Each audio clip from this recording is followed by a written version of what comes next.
Per me il volo è una magia.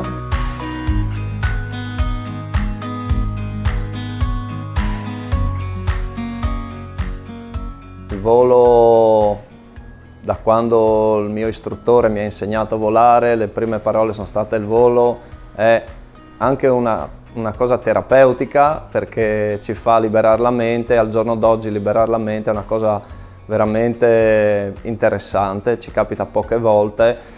Quindi quando abbiamo la fortuna di fare il volo, che sia in monoposto o in biposto per chi ha l'abilitazione, siamo immersi in questo fluido che è l'aria, che ci sostiene, ci porta insomma anche in quote considerevoli, ma soprattutto possiamo essere da soli o chiaramente in due in questo elemento che non è naturalmente il nostro, ma ci può dare veramente tanto. Soprattutto la sensazione di libertà e relax, ma anche ammirare un territorio che già è bello di suo, ma guardandolo da un punto di vista diverso diventa ancora più bello.